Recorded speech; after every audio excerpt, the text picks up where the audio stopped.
everyone. Welcome to our last, oh my God, I can't believe we're already at last, a webinar in our Harnessing AI in Special Education series. As you know, Zoom likes to let you in one by one. So it'll take just a little bit to get everybody in, but say hello in the chat. If you'd like to get going, where you're from, what you do. We're going to give everybody just about a minute to get started. And just want to say, yeah, so please say hi in the chat if you want to say hello.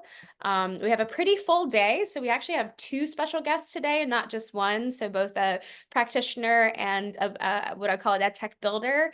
And so really excited to have them with us today. So I think actually, Tria, let's get going. I think it's a time. It's like I said, we have a lot going on today. Hi, I'm Amanda Bickerstaff. I'm the CEO of AI for Education. I'm so excited to be with you again in our Harnessing AI in a Special Education series that's been so wonderfully supported by the Educating All Learners Alliance. We have talked about, we started our journey back in 3 weeks ago, and it feels like a million years in AI for Education world, but we started with, what is generative AI? In our first session. Then we looked at how you can use AI for planning. And then last week, we went more into the IEP process, specifically in and around kind of scheduling communication. And today we're going to be focusing on what we consider to be, the thing that we wanted to focus the most time on, which is using generative AI with students in responsible ways. And so very excited to have you all here today. It's setting the scene as always. Our first robot of today is that we really want you to get involved. And so I see a couple people have already started to put oh wait, we have the chat is disabled. So maybe Dan, can we see if we can enable the chat? Hold on. I was wondering, it was pretty quiet all of a sudden. So let's see if we can make sure that let me try. Everyone should be able to can we try now? Does everyone try? Yay, we did it. Okay, technology is super fun. We did it together. So thank you everyone that said hello. I was like, we have such an engaged group. I'm surprised no one's in the chat.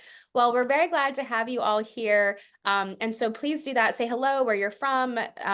This is an opportunity for you to be part of a community. This is our favorite part about our webinar series, is we are a community of practice together. We want you to prompt with us. We're going to be doing a couple prompts together, 3 prompts together. So if you have your ChatGPT ready and raring to go, we will have that. And then also share resources. We love that. We've seen so many great resources being shared. If you have something that you've done with your students or even a bit of inspiration, please feel free to share that as well. I want to say, we have a really strong goal today, which is that idea that we're going to be exploring best practices for using generative AI tools with students' special education settings. And if you remember back to when we talked about this in the very first session, is that students with IEPs and 504 plans have been using these technologies because they've been already comfortable with assistive technology. And I think it just makes a lot of sense that some of this accessibility work and the ability to interact in natural language or just through speaking or typing has made a big difference. So that's our goal for today. And I want to bring up Tria, who is having some technical difficulties. So she's coming in from her iPhone. But I just want to say thank you again for this opportunity to work with you all on this series. And you want to give us some words of wisdom as we get started? Thank you so much, Amanda. So great to be here. My name, again, is Tria Hutchings. I am the project director for the Educating All Learners Alliance.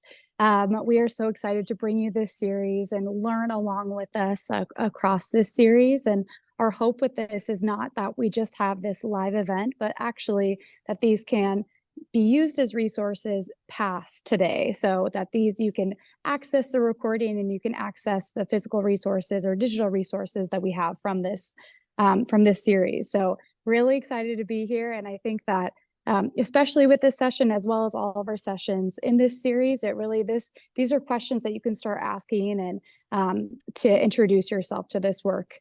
So thank you all so much and enjoy the webinar. Thank you, Tria. Okay, so a couple questions. We definitely have the recordings for these sessions, as Tria said. We want this to be a support. We're now up to about 1,670 people that have signed up. We've seen a lot of people join live and then also record. So someone from my team will drop that, our YouTube channel and our recordings into the chat so you can see that. And if you have to leave early, totally okay. This will be recorded and shared tomorrow. So let's get into it. Okay, I'm going to start with, we love it. What is our practitioner focus for today? And Tara, hello, Tara, is coming from a probably cold Kansas City. And so we've already had Julie from Park Hill. We just happened to have 2 great conversations with amazing special educators and leaders in that district from our work. And I was just so struck by a conversation we had with Kristen, your colleague as well, about using generative AI, specifically thinking about like Canva Magic with students that are nonverbal. So I'm going to hand it over to you. I'm going to stop sharing, but I'd love to hear how you do this. And I think you might be able to show a bit too. Yes, I'm going to demonstrate. So I work with some of the most significant students in the district, not only physical disabilities, but who use communication devices. So my kids have iPads for communication devices.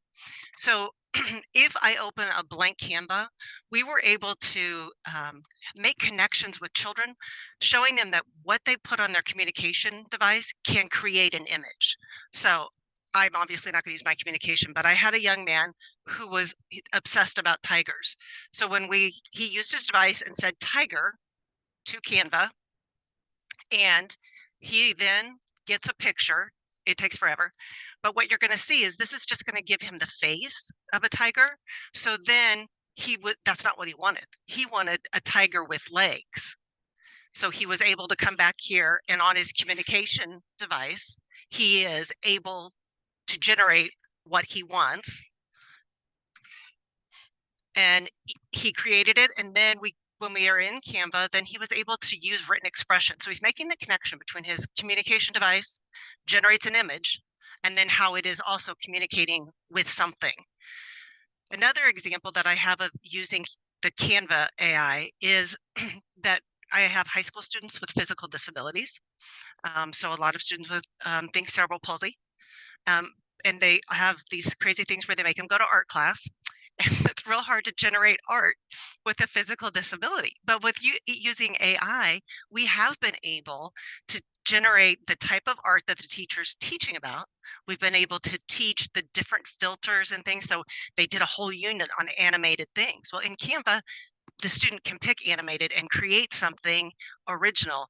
And my young man with cerebral palsy, the first time I showed him how to do it, he actually had a tear in his eye because he had never created something original. So those are my two examples. And it's made a big difference in our districts. Thanks, Amanda. I appreciate it. Well, Tara, just before you go, because first of all, can we just also always say thank you to our practitioners who I've literally been like, do you have 5 minutes to come hang out with hundreds of people online? And so I think this is so interesting. And the thing that really struck me was that idea of like resilience. So I think you told two stories, right? You gave some expression, but you showed resilience, how a student kept going and pushing and starting to make connections they wouldn't because of that ability to create the tiger that he loved, but it wasn't what he wanted. It wasn't. Yeah, and then the other end, this ability to be creative and original in a way that was never possible before. I think those are really two unique use cases. And do you see do you see tools like Canva Magic? Do you see starting to integrate them more into the district's work? I am. I'm actually working with art teachers to show them how kids with disabilities can generate. It's definitely in our secondary schools, and our therapists are using them a lot. That's Yeah. great. Yeah, and I think that's where I think there's a real opportunity with something that it takes a little bit of time, but it is free. So those are using Canva that are educators, the fact that it is free, I think is really great. And so I would also add, Amanda, the thing about AI that has helped us in special education is that it is accessible, and the accessibility of it, and the fact that I can integrate, I can use voice to text through a communication device, and AI still recognizes it, even though it has more of a robotic sound to it, not natural speech, has just been utterly amazing. And my students just are feeling like they belong to something through the AI. Oh man, I think this is so important. I won't keep you any longer, but I do think that this is something that we have not talked about. Like we're all over the AI kind of conversation education, and there's so many potential risks and potential limitations, and you have to be smart about the usage. But something like we're going to talk about voice technology, where a student could create their own voice when they had no voice. Yes. Oh, I think that is such a mind-blowing thing, and it's possible today, but to have that kind of control and agency to create where you weren't able to before, I think is a really remarkable thing. And I just want to say thank you. Everyone has already said you can't read it all, I'm sure, but everyone is sending you love from the chat. And I just want to say that like if you're an educator like Tara, if you're doing this work, we want to hear more of it, because I think this is why it's so important for us to have practitioner voices centered in this moment in time, regardless if you're in special education, but just in general. So Tara, go do your busy day. Oh, We thank you. absolutely appreciate you. Thank you. We're going to send you. I'm gonna put my Instagram. I have a professional Instagram where we post all these stories and the things we're doing with technology. So thanks, everyone. Have a great day. Bye, Tara. Awesome. Well, I mean, I love how like we really just have people kind of like that I go like, hey, do you have 5 minutes? And actually happened in our Women in AI and Education meetup this past week too, where Monique is going to be joining us at the end of the piece.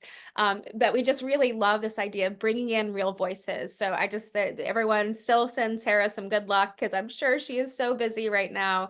So, and if you want to connect with her at her professional LinkedIn, or sorry, Instagram, please do.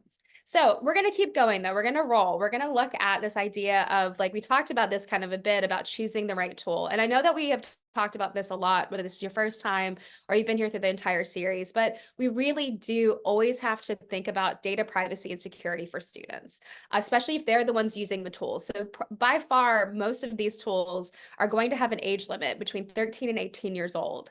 And so you want to always think about parental permission.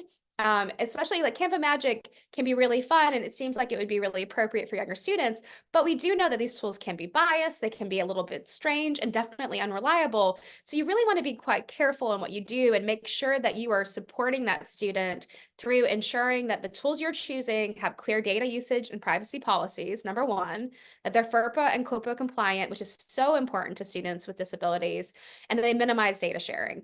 And so like we talked about this before, but using pseudonyms or, anonymization is really a good idea as much as possible, especially when students are using it themselves. The last piece is like actually starting to work with students. If your students are able to start, thinking through like this application to themselves, having them like come up with their kind of pseudonym, it's kind of a fun thing. Like, so for my interactions with these tools, I'm going to have kind of a nickname.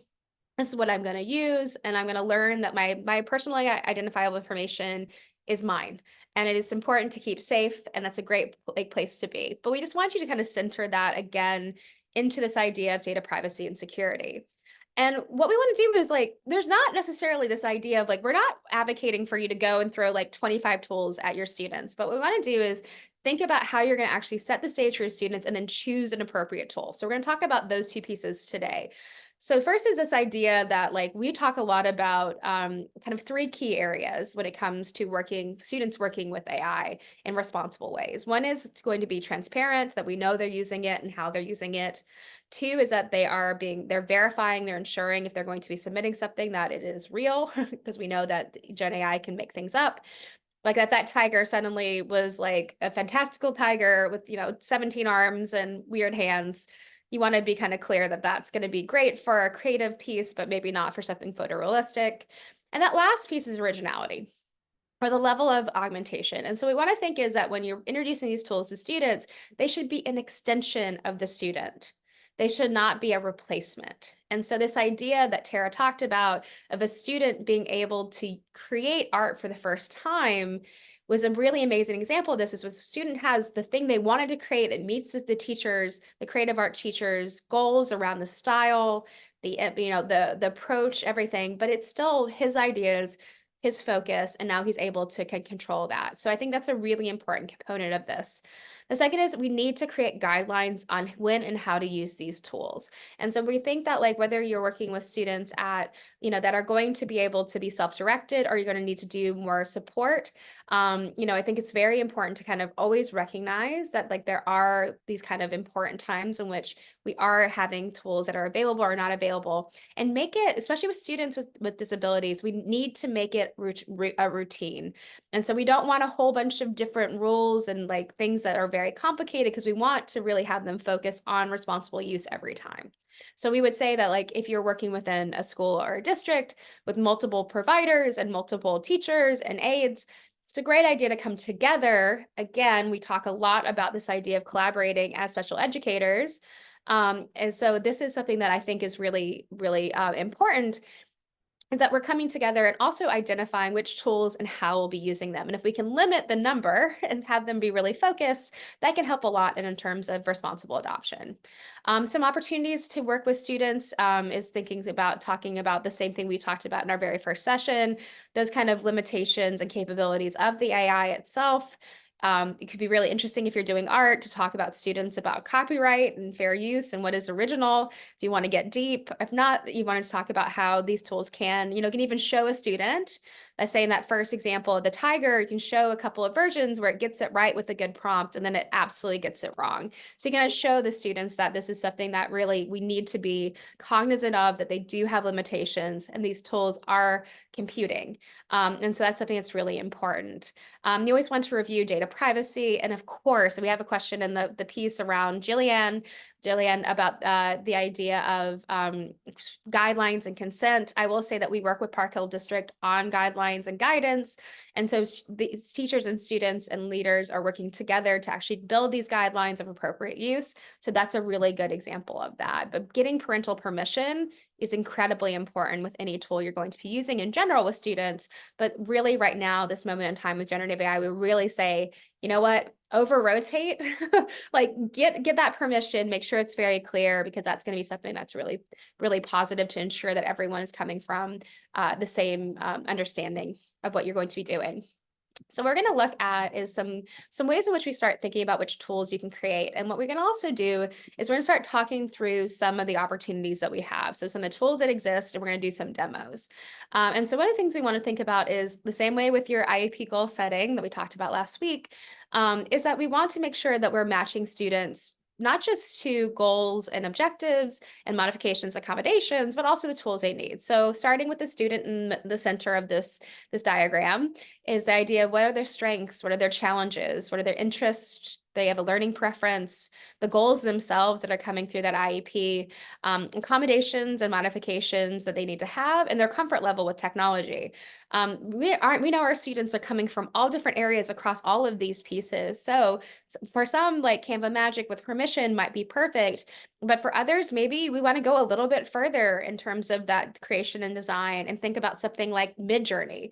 And Midjourney is going to be something that's going to create even more amazing imagery and with a lot more control. And the idea is that you might have, in some cases, the kind of the base level really hits the student and getting them comfortable. Maybe have never made that connection before, as Tara was saying, between their device and creating.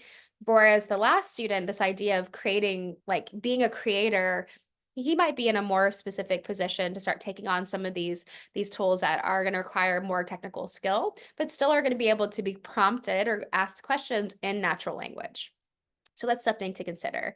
I just want to kind of underline, exclamation point, this idea, like, but where could AI augment or support their learning? And like, how does this going to be done within the student's needs? And zone of proximal development is going to be really important. So going forward, we're going to start talking about strategies. And so the first strategy is we're going to have tools and strategies. So in this case, for dyslexia and reading difficulties. And so this is really interesting. We talked about it before, but if you have ChatGPT on your phone, you're able to talk to it and talk back, for example. But we also see there are a lot of really powerful text-to-speech and chatbots that are already out there. And in fact, speech recognition, something called automatic speech recognition, ASR, is going to be something that's been around for a long time and actually isn't going to be generative AI. It's just going to be artificial intelligence or machine learning. And so it's one of the ways in which, if you ever are a person that like to dictate your text messages or have something read to you, those are going to be examples of this technology that's been around for a long time. But what we're seeing is so many good tools that are either using AI in this more traditional focus, or they're starting to integrate AI, like more machine learning, with generative AI.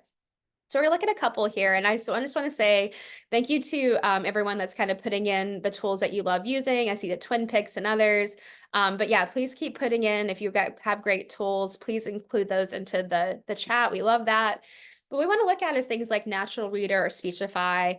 We try to focus. We know that it's a lot of sometimes as educators, we end up having to spend a lot of extra money. And so what we're trying to do is trying to focus only on tools that have free versions. So if you have a great tool that's paid, we're not ignoring that at all, but we're trying to keep this as equitable as possible in our conversation. But if, like I said, if you want to put something into the chat that you really like, and so I think that this is going to be so much there's going to be a lot of things out there that we're not going to mention. So I just wanted to clarify that. But so yeah, so Natural Read and Speechify are going to be tools that are going to be really great, essentially text to voice or voice to text. 11 Labs, I'll just point this one out, is really interesting because this is actually these voice avatars. And so this is something that's pretty fascinating. It's one of the kind of higher growth, fastest growing generative AI technology companies out there. It does a really great job of voice cloning very quickly. There's some good things and some bad things. You may have heard that there was this big case around robocalling from Biden telling people not to vote. That went to the FETC, and now robocalling with something like 11 Labs is illegal. Turns out the person that did it was a magician, just like a guy that did this, and it had a pretty negative impact. So some cool stuff, but also these are the areas in which we always want to center this back in terms of what's going to be as ethical as possible. Some other ways that you can think about it is using chatbots to adjust the reading level of a text, which we looked at last week. You can generate comprehension questions. You can generate summaries of texts and a lot of different really cool things you can do. So what we're going to do is I'm actually going to, I think Amanda on my team is going to send this to you all in the chat. We're going to be updating, just so everyone knows, we're going to be updating all of our prompt library, which is really exciting. So that's a big goal for us. And so these new prompts will be in the library as well. So we can look at that together. But I'm gonna actually Amanda made me a handy dandy. I've got a whole cheat sheet right here. So thank you, Amanda. So I'm going to cut and paste this in. I'm always going to give you a reminder of how to use the tools. And so this is our context window. Remember our context window, it's going to be able to respond to my prompts or my questions, and then it's going to use its training to be able to answer. So what I'm going to do is I'm going to put this in, and it's going to, I'm going to prime it like we always do. So act as an expert in the ancient civilizations of the Americas. Write a passage of no longer than 300 words describing Incan farming practices that can be understood by an average 6th grade student.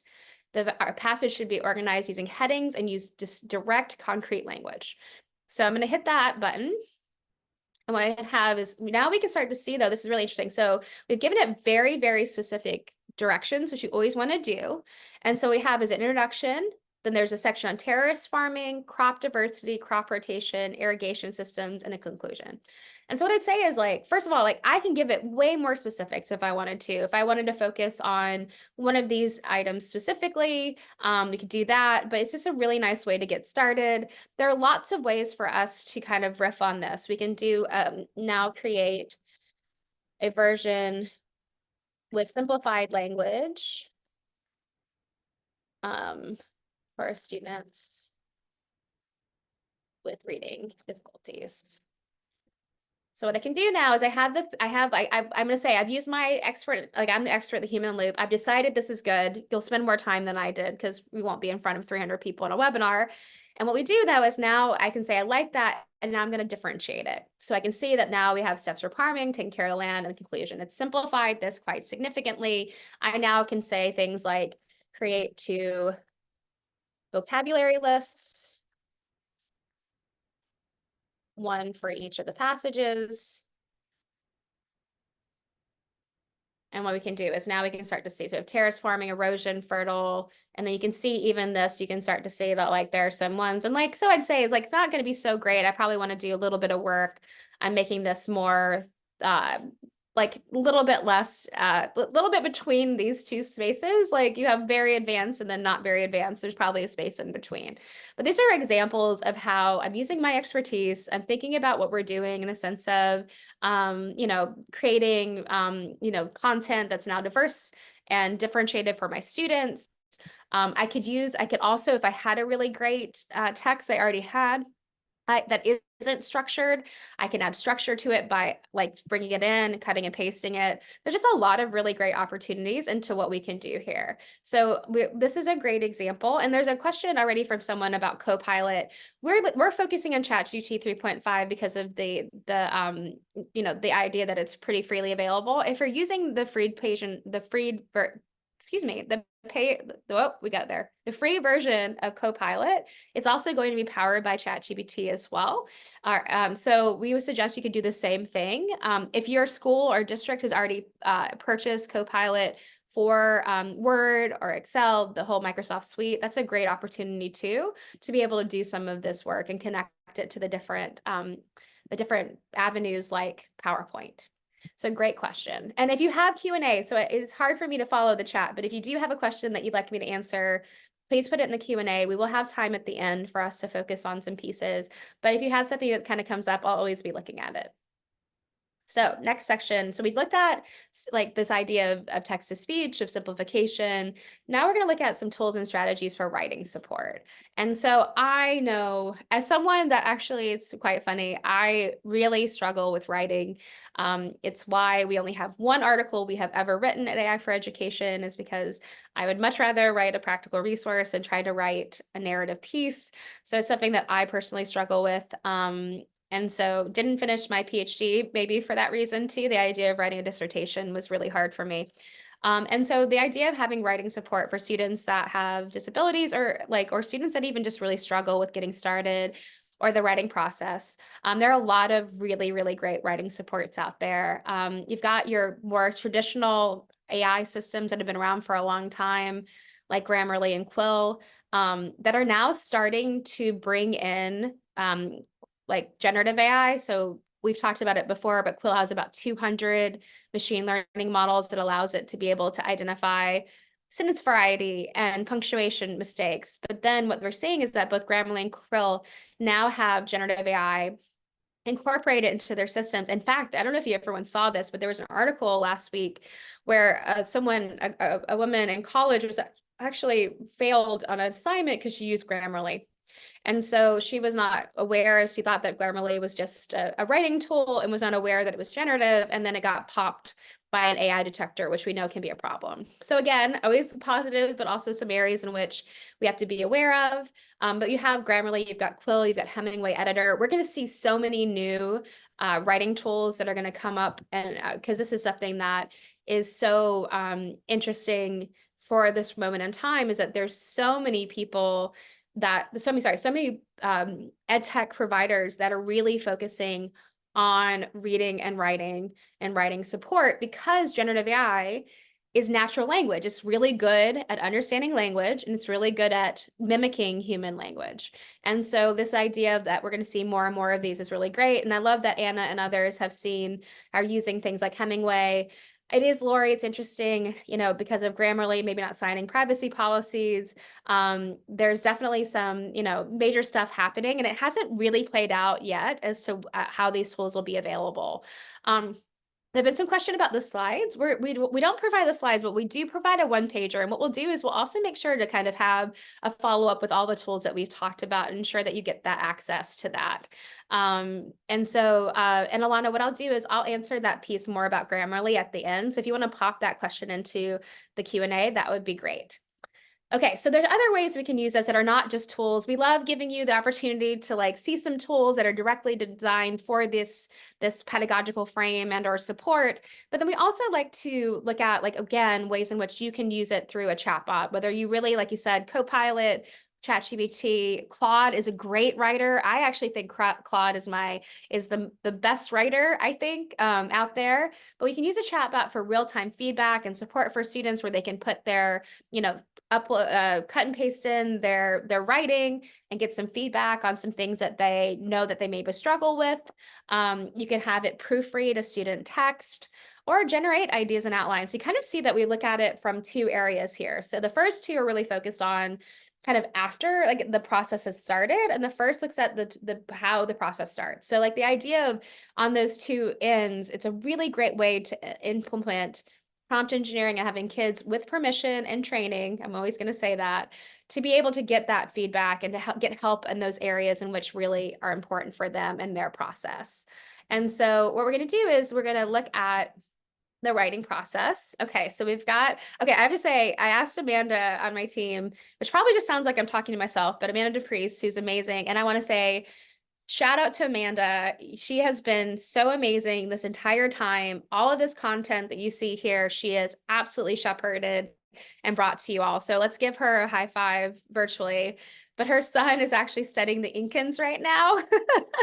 So that's why we have some Incan focused prompts today, which we love, is like, you know, this is something that she could use with her son.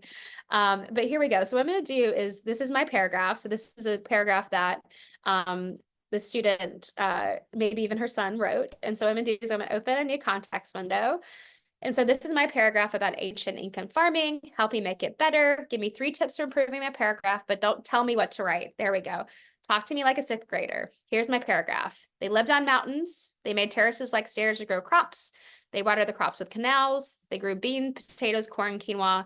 They moved crops around so soil will not be worn out. So we can see a couple of things. First of all, we already learned about the Incan farming from our last prompt. And so now we know some of these things are right. But you can see we've got some issues around grammar, punctuation. Some of the sentence are, you know, run-ons, etc. So we, as educators, would know that.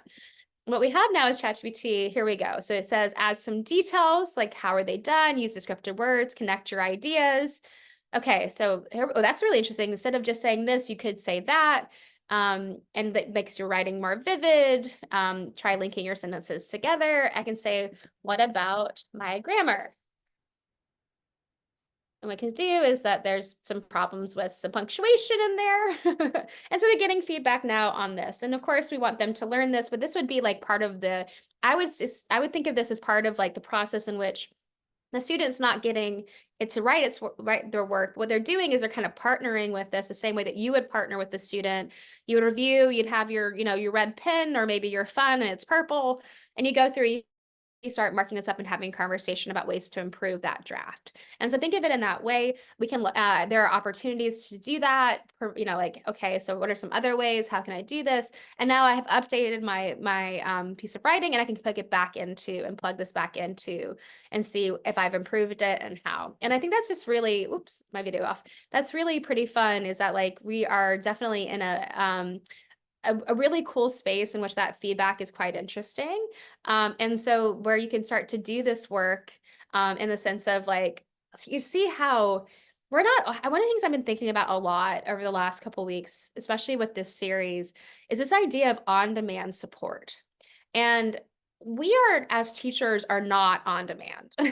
We are, if it's in a school day, we have competing priorities, and like in the sense of we might be working with, as special educators, 10 students at a time, sometimes or 5. And even if we're one-on-one, there are some issues that have come up where there's, you know, talking to a parent, or there's something that happens that takes your attention, that we actually are not on demand. We can't hit that student's need directly all the time. And so the idea that there are some things that we would love to be able to do consistently and with high quality, we can't always. And so something like giving students directed feedback on their papers is something that we like to do, but we can't always do. So the idea of training students and supporting them and doing it in ways in which they are structured and responsible, there is that opportunity to create that on-demand, that opportunity where students start to really feel supported. And because you're supporting them, but you're also having them have that kind of support that they get to direct and have agency in directing. So that's something that we've been thinking a lot about here at AI for Education, as an aside. Okay, next piece we're going to look at is the idea of dyscalculia, which I'm probably saying wrong. So if anybody out there, you can yell at me in the void, since you can't tell me, but I'm probably saying that wrong. But students that have, you know, cognitive difficulties and delays around math and numbers. We've talked a lot about verbal. We've talked a lot about the verbal components and the supports with AI so far. We know that generative AI is not very good at math. And so we want to like kind of consider that, but there are some opportunities like grade level math. There are some really good opportunities. There are also, again, tools that are directly created to support math. So in the case of, you know, we have adaptive instruction and games. And we have all the other tools you can use as well. And so Conmigo is really great. So Conmigo is Khan Academy. They have a tool that helps with, I would call it homework help right now, but they're trying to create an intelligent tutoring tool that can help students around their learning math. So that's something that has come down in cost. And I know that there's hopes that this will be something that becomes free and accessible. We've got Prodigy Math, which is a great game. Amanda was telling me about how sometimes kids like to play this adaptive math game, maybe more than doing other types of work. So it's very engaging. And Equatio is another example of a way to support students with these kind of AI technologies. But there are other things you can do too, like generate customized word problems and put the student at the center. How cool is it, instead of like Joe with the 10 watermelons, it's, Amanda with 5 Diet Cokes. I like Diet Coke a lot. But we can create that where there's customized to student need, but also it's that interest level and that engagement as well. We can break down word problems and identify necessary operations that need to be done. The same way it's almost like taking the same idea of that writing piece that we did with the feedback, the same way with thinking about like a math problem that's been done. We can generate an instructional sequence for us to use, which is a great way to connect back to an IEP goal. Or we can describe like real world applications for the math that they're learning. And so math is really interesting because we do mental math all the time and sometimes more higher order math, but we very rarely have time to really connect it to student like interest and the real world. So there's an opportunity as well. So here we go. We have our last demo of the day before we have a couple more slides, and then I'm going to have Monique from Smarticles come up and share. And we actually have a link for this one. This is in our prompt library. And so what we're going to do is we're going to take this, cut and paste it. I'm going to go to a new context window, and I'm going to throw it in. You're an expert educator, instructional game designer, create an educational math game for 5th graders and focus on multiplication. So we should include levels of student ability, including students' Calcula, a comprehensive description of the directions, etc. So now we have our multiplication galaxy adventure. Now, who doesn't want to play that, especially when we say it in that voice? Students are going to embark on an interstellar journey filled with multiplication challenges. This game is designed to engage 5th grade students of varying abilities, and there you go. So it's given us the materials needed, and so we can look at this. And some of this, like, it's going to be pretty, generic, but we can get more detailed in our prompting and our re-prompting that we're going to do. But you have students that are going to be working around multiplication cards that you can create. And then you'll have Planet Hopper. How fun is this? Okay, this is why I think that this is so cool, is that we have like, I mean, we could do this, but the idea that we're branding every step and that there are things that like you can start to see how they're connecting, I think is just really cool. And it's a little bit multidisciplinary as well, which is really nice. Maybe we could do this in a way that really does more connect with, astronomy as well. But here's like, and then we have those adaptations that you have here. And so I think that these are where it gets really interesting. And you can, you can have this where maybe you do this and then you have it build those kind of questions you're going to be asking. And then you go into Canva and you create the cards in a very simple way, right? And you include the cards, and you have now the cards for this all have, like the solar system, and that these have custom images on asteroids that you've built with Canva Magic. And so there are some opportunities to take this now and connect it to other free tools that can get really interesting. And imagine like if you do that really well and you have it, maybe you do have a game that you can use going forward, as long as no one throws, like ruins them, throws the cards away or one of those things as well. But I think this is where you can start to see the connections that can be made. I'll give an example. I was in a school in Atlanta a couple weeks ago, and we were looking at teaching the ABCs to students 3 to 5 years old. And usually they would have this opportunity where they would have these kind of cards. What we did is that they had the golden bear. The golden bear is their mascot, and they did a big thing around the golden bear this year around kindness. And so what we did is we created an ABCs that were directly for the students based on they all had a golden bear some way, shape, or form. We played with style, and it was really, really cool. But you could also have your students create their own ABC cards or something similar that are really distinct to their interest as well. So really cool that we have all these awesome opportunities to do this. And so this is something where it gets really interesting in terms of also just accessibility and other services. So we know that, when we talked about the landscape of AI is actually quite large, right? We've had artificial intelligence as a theory and a field since the 50s. Is that the idea that we do see the potential for using existing technologies to be able to do this. So for example, we already see that there's Lookout, Seeing AI, Beeline, Google Live, Smarticles, which we're going to look at in a moment.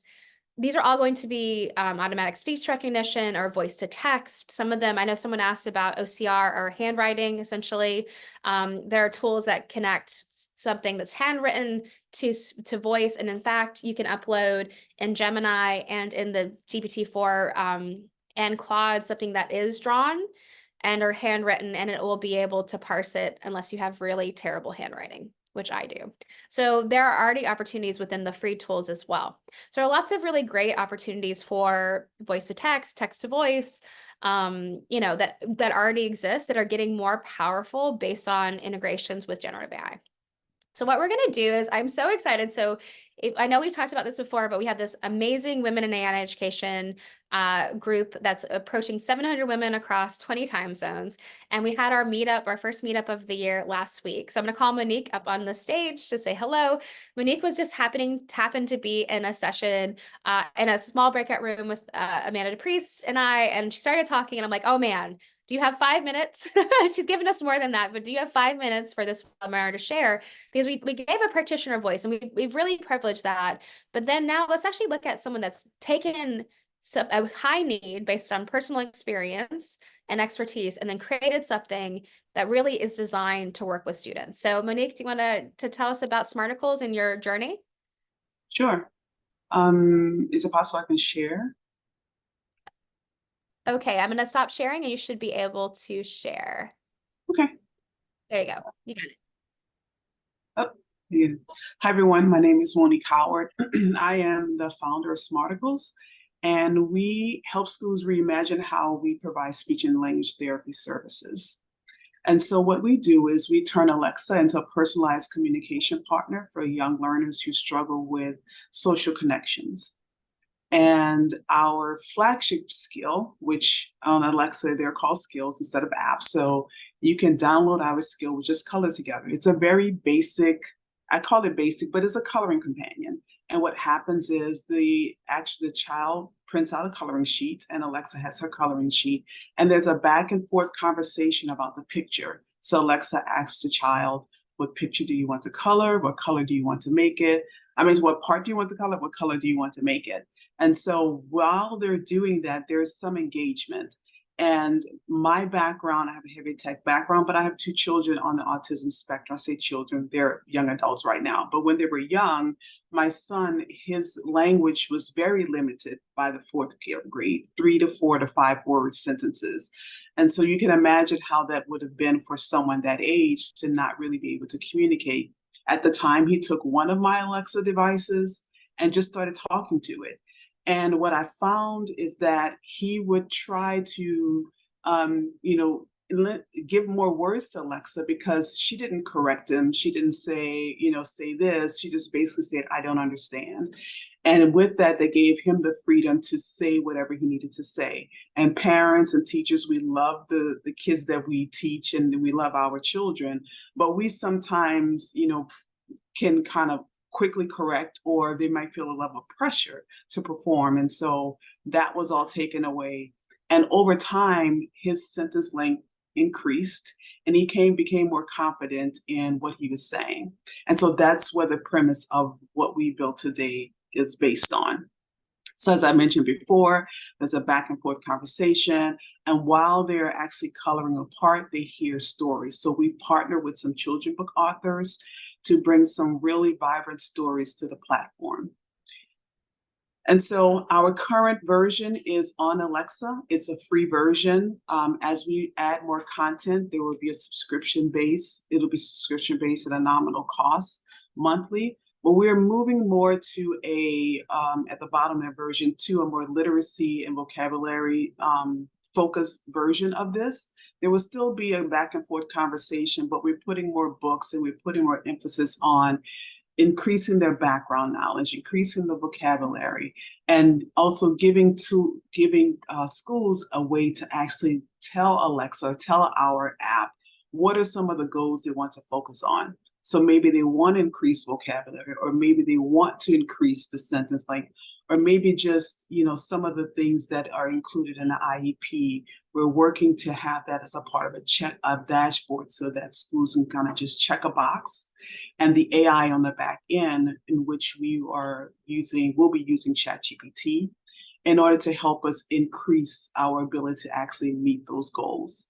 And so for us, it has been a progress, but we love the opportunity to actually help kids increase their language skills, because we know that if they can advocate for themselves, then as they get older, for them it's more confidence, they can live more independently, and that gives not only parents kind of relief, but also for the child, a level of independence. This is great. And, Well, yes. and Yeah, I know I'm at the end. I just want to say, if you want to contact me, I'll put my information in the chat. But try it. It's on Alexa. It's free. And just let me know if you have any questions. So I'll stop sharing. Monique, how great though. And I love, it's almost like we connected, we have the two bookends, right? And I think this idea of that tiger of like going further is like kind of almost like a lo-fi version of this, where you've combined something that the students can feel very confident in, right, and may enjoy, which is that idea of coloring. But you've done kind of Trojan horse in this like communication skills, literacy building, the encouragement, the safe space for, and we do want to, like, sometimes I feel like we do want to step in and help so much that what we can do is we don't give kids the wait time or the productive struggle. And so the fact that Alexa is going to just keep asking encouraging questions, I think is really cool. So I just want to say thank you so much, Monique. I mean, if you are thinking about moving into ed tech or starting something, Monique is a perfect example of finding something that she was perfectly fit to do because of her experience and expertise, and how what you're doing is already making a difference. So thank you so much, Monique, for joining us today. Thank you for having me. Awesome. Okay, so we're going to finish up. I cannot believe this is our last session together in this series. But we're just going to do a little bit of a wrap up, and then we have some questions. So if you have some questions, we'll do rapid fire Amanda answer style. So I'll try to get through as many as possible. But the kind of summary, we're just going to come back. We love our spiraling. Always think about protecting student data. It's really, really important for us to do that. We want to make sure we're setting students up for success by setting clear guidelines that are consistent and hopefully very easy to follow and understand. We want to make sure we emphasize that AI is something that's an assistant or an extension of their ability. And we always want to scaffold and monitor use. And then finally, that idea of matching tools to student need. So the idea of thinking about that learner profile, that IEP or 504 plan, thinking about the tools that offer the accessibility that you want to use, and getting good at that. What I almost say is that we gave you a whole bunch of lists of stuff, and we want you to feel confident that you can find a tool that's fit for purpose. But sometimes you could also just find maybe one or two tools that you really think have a wide variety of use cases for your students, and get real good at those to start. Because we love this idea of actually scaffolding your own use and not just the use of students, right? Not just the idea that you're going to be supporting students to learn, but like you also can become someone that feels confident and capable in these tools. And when you do that, you'll be able to better serve your students' needs. So what we're going to do is we're going to go to question and answer for the next 10 minutes. So if you have a question, please put that into the chat. And so I'm going to go to the chat now, and I'm going to try to go through the order. And so the idea from Jillian, which I know I'm probably not saying correctly, which I apologize. I talked about teacher liability webinar 3. Absolutely. There are a lot of possibilities in AI and art education for the special needs population. So that's really interesting. The problem is that learning and not about grades. Grades get in the way. So I think it's really, I mean, I think this is an opportunity, especially for students with disabilities, that there's a real opportunity to have a refocus on students actually learning how to do this, how to visually express themselves, how to even verbally to visually, because this is where it gets really interesting, is that with these tools, right, they're actually using natural language. So even though they are being creative, this idea of connecting it to being able to verbalize what you really want is really interesting. So I think there are real opportunities for having this connection between this idea of like deeper learning with better outcomes. Because honestly, what happens is, and sometimes we have students in these elective classes or even other classes where they would love to be engaged. They would love to be working on this stuff, on these, but they just don't have the tools, the toolbox, so to speak. And so I think that what we're doing with generative AI, with AI systems, is we're opening up the toolbox. And I think that this is where it's going to get really, really interesting as we go forward. So thank you for your question and being here. I think you've been here for most of the session, so thank you for being live. Lauren, I think I talked about this a bit, this idea of OCR, but that's a handwriting. So a history teacher only uses photos of pages from a textbook to supplement reading. So that there's, I said, but there are, this idea that you can upload a handwriting image to Gemini, Claude, and the paid version of ChatGPT, but there are other like free plugins and other tools that do that as well. And so these are opportunities that I think like it's a little bit of search, but if nothing else, you can try it out with Claude. If you're in the US, I think you can look at that. So I would suggest trying that out. Gemini as well, although Gemini has been a little bit weird right now, so we could talk about that another day. Okay, next question from Mariella. How do you cross-check the information? What strategies would you suggest for students? So one of the things I would consider about cross-checking is that we can use generative AI tools like conversational, like ChatGPT, free, and others that are not connected to the internet. We know we want to use them in ways in which we're not asking for facts and figures, so to speak. But you can use tools like Perplexity, which is connected to the internet. It's generative search is what we call it. You can look at other tools that are now connected. Gemini, again, as an example, that's the new Google Bard. It's connected to the internet. You can actually hit the G at the bottom of Google Gemini, and it will kind of search the response and see if it can cross-check any of the answers with the search engine. So I think in that case, we really suggest using the right tool, but just being cognizant. If I asked for like, when I don't know, when World War II started, I need to be careful. Maybe that it's going to look right, but it's not going to be right because these tools, some of them like ChatGPT, the free version, is not connected to the internet. So that would be my suggestion. And we have some great resources around as well, Mariella, on our website of how you can also have students think through that, like our student use guide. Peg, is there a good tool for creating an outline, summary, or notes from PowerPoint? So this is where Copilot can be really good, but also Claude again. So Claude, what we can do is upload, a PowerPoint and then have it summarize. I've done this live in PDs where I've had it summarize the actual PD I'm given, provide key points for conversation, critical thinking questions, and breakout sessions. So I would suggest Claude. It's free. It can upload. You can even upload up to like Harry Potter size book. It does pretty well. It's a little bit worse at the middle of a big piece of content, but it's great for a PowerPoint of 20 slides. I would definitely use Claude, and I'll just type that into the chat here just in case you like. Claude is a weird name and people sometimes have trouble finding it. So Alana, I think we talked about it quite a few, but so Grammarly was an AI tool, right? Like it just wasn't, like it was artificial intelligence, machine learning, similar to Quill. And what happened is Grammarly Go, and I think they have now Grammarly, like they're working on something like Grammarly Voice, are going to be generative AI tools. And what you can do is you can have it rewrite. Anything that rewrites what you're doing is most likely going to be generative. And so even though Grammarly was kind of a safe space, wasn't going to be tagged by a plagiarism detector, now because it's using generative AI, it is actually something that can be flagged in AI detection tools. And so that's something I know that you have some, I think a couple of you shared the student that was put on probation, but it's just something that I think I talk about this a lot in trainings, that it actually isn't that easy to understand what's a generative AI and what's not. And so we have to really kind of think about really opening up the conversation and normalizing this conversation so that we can ensure that students are able to do this, especially students that maybe are self-starters, that are trying to do this. Like we want to make sure they don't get they don't get in a position where they think they're being ethical, but actually maybe they aren't, because these tools go beyond just that level of support, but actually start to do it for them. So thank you, Alana, for that question. I think I'll have time for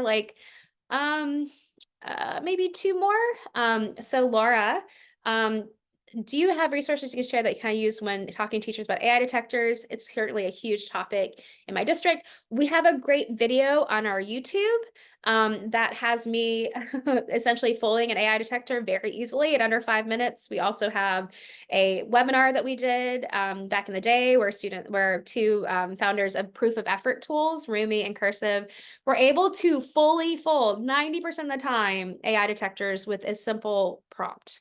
And so we definitely want to have that. Like, so I would suggest that. There's a recent article or research that showed that AI detectors were only, even at the best, were only about 90% effective. And so there's a lot of good stuff around why we would not want to share that. So Hala, Amanda, I don't know if you can find that. If you just search, I think if you just search AI for education, AI detector video, but Amanda, if you can just look at that before we end up, that would be amazing. Throwing stuff at you right and left. But yeah, so we have some stuff on that. We are very strongly, AI detectors are not reliable. I say that in every single training that we do, and we believe that very, very seriously. And so that's simple. So similar to Jill Allen, there we go. Question. Okay, so the last thing I guess I'll say, there's the last question. I just say Heba about this idea of certifications from universities on AI for education. Very early stages. We're definitely doing some work to build some seminars, some master classes to graduate classes. So we can definitely keep in touch on that. But we're going to see, I think that with universities are just now starting to build AI programs and certifications in general, especially generative AI. And so I think that it's still pretty early. So a lot of it is kind of self-learning, but we'll be sharing more of how we can support that self-learning as well over the next couple weeks. And so then the last thing is just the idea of I'll come back and I'll bring up our slides for the day because and I'll get Tria to come back on. And Amanda DePriest, I would like to see you as well, please. And I know you're going to be so thrilled about this. Is that there's an off there. You look very happy with me. This is what happens when you work with me, everybody. You get thrown into a webinar at the very end. But I want to see two things. Like there was a question about how you can get all these resources. Each of these webinars is connected to a resource. Our website has a whole list of everything we talked about, a video, a transcript, etc., for accessibility. And so we want to say thank you. So I want everyone to Amanda, you want to say, like, she's done such a beautiful job. All of this work. We're so happy to have you do this work. She loves being the center of attention, you can tell, but we just really appreciate it. Do you want to say anything about the process? Oh, you're on mute. This process has been amazing, and it's just really highlighted for me, like, how little has been done so far and how much still remains to be done in these areas like special education and neurodivergence and things like that, and how important it is to include that subset of education when we are advocating, for policy development and things like that. So it's been great working with Ela. I've learned so much. I have so many ideas going forward for content. So watch this space because I'm sure we're going to continue to develop awesome stuff. So thank you. Amanda. It's actually, so Amanda did a hiring exercise, and her hiring exercise she chose to do on generative AI and special education. So it was really great to have the opportunity. And now I'll go to Tria to be able to work with Ela on this piece. We have so appreciated the guidance, the work that we did with you all, with the people throughout CAST and everything that you've done. So I just want to say thank you for the opportunity to do this work. And if you'd like to kind of close us out. Yeah, thank you so much, Amanda and Amanda. It has been an incredible series, and I think listening to you all reflect on it leads to my own reflections as well, just thinking about kind of the power and the resources that can come out of these collaborations. So it's a really great partnership with this series. I can't wait for the resources. If you're interested, any of our viewers, in learning more about the Educating All Learners Alliance, we have our website there, educatingalllearners.org. Feel free to reach out. We have over 140 fantastic partnerships and lots of resources, all to support teachers in classrooms and students in classrooms. So thank you all so much, and thank you for a great series. Awesome. Well, okay, the final word. Well, first of all, we couldn't do this without everyone that's part of our community. And it's now that it's gotten larger, we have now had about 1,000 people live across, I think it's more than 1,000 people live across the 4 sessions. We're just really, at AI for Education, we the work we do is for practitioners. Like we believe in the work that you're doing. We hope to help and to support the important work that's happening in every school that we can support. So we just really appreciate the work that you do across your own, whether you're an educator, a leader, an ed tech professional, nonprofit, or just someone that's really interested in how to support students with disabilities. So I want to thank you all for joining. All of these resources are available on the site. We will continue to support this work going forward. Just hope you all have a beautiful day wherever you are in the world, and we hope to see you soon. Thanks, everybody.